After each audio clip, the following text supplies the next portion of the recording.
pas de style en France.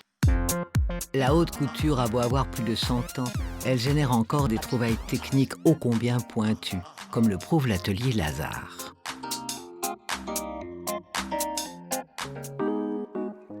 Derrière chaque collection qui défile sur podium, se trouvent des dizaines de métiers, modélistes, stylistes, brodeurs, coupeurs, invisibles mais indispensables.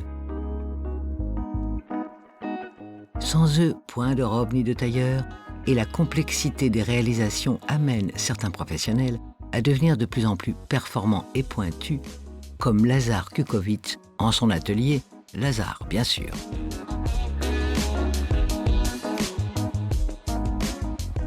On est attentif à leurs demandes, on pousse ces demandes en cherchant de nouvelles machines, de nouveaux procédés.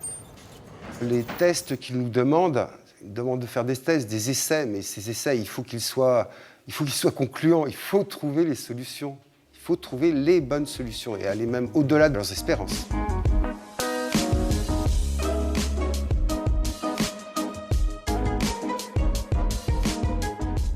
L'amorce à la communication, c'est le croquis. Le croquis, le dessin de la direction artistique.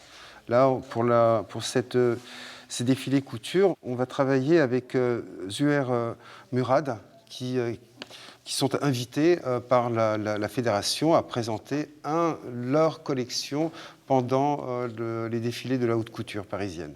Et c'est à partir de ce croquis que va s'installer une communication, un dialogue, un échange avec la modéliste, qui est aussi styliste modéliste.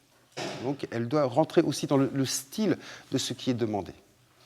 Et le premier jet, la manière dont on travaille à l'atelier, c'est la toile épinglée, où on reçoit le directeur artistique pour donner une suite à ce qui était 2 dimensions. Et là, on commence à avoir du volume. La difficulté est de respecter le style, donner ce volume. Ce qui va nous valider l'étape suivante, étape 3e ou 4e étape, ce sont les effets de matière, l'anoblissement de matière. La couture, c'est surtout cela. On travaille directement la matière. Madame Gray ou Monsieur Saint-Laurent, quand ils travaillaient, c'est ciel au ciseau et dans la matière propre de défilé. Ça, c'est la haute couture. Après le modelage, il y a l'étape du patronage. La styliste définit les différents éléments qui constitueront le patron final. Une fois validé par le créateur lui-même, après de multiples essayages, le modèle ultime est envoyé à la découpe qui, elle, est bien entendu toujours faite à la main. Erika, qui est styliste modéliste, va présenter cette pièce à un mécanicien. Elle va l'aider, l'accompagner dans le montage. Ici, tous les mécaniciens sont assistés d'une styliste modéliste qui suit et qui vérifie l'exactitude de ces lignes. Après l'ultime vérification et la validation du créateur, le modèle peut être envoyé direction les podiums. Si les plus grandes maisons font appel au savoir-faire de Lazare, c'est qu'il est certes très réactif et on ne peut plus passionner, mais aussi parce qu'il sait se servir de la technologie la plus avancée.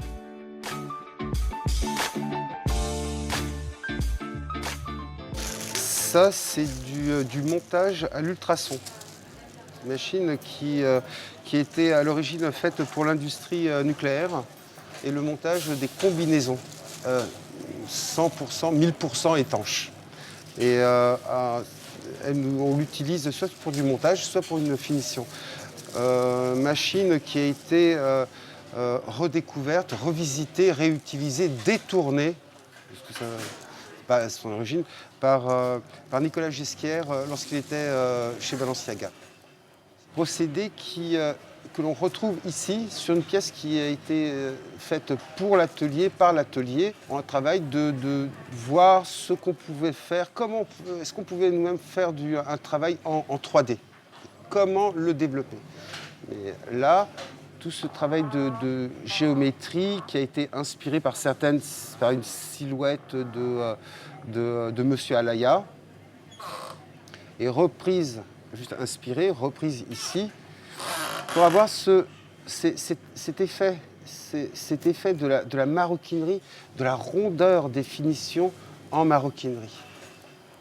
À la limite, ce qui revient beaucoup aujourd'hui, c'est finition maroquinerie, aspect maroquinerie dans le prêt-à-porter.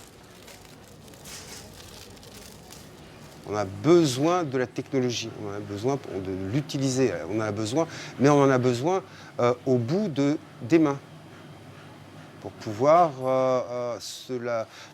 pour l'accorder tel que cet ensemble ne soit pas une cacophonie. Ultrasons 3D, aussi sophistiqués soient les outils, au bout du compte, ils produisent toujours la même chose, des vêtements.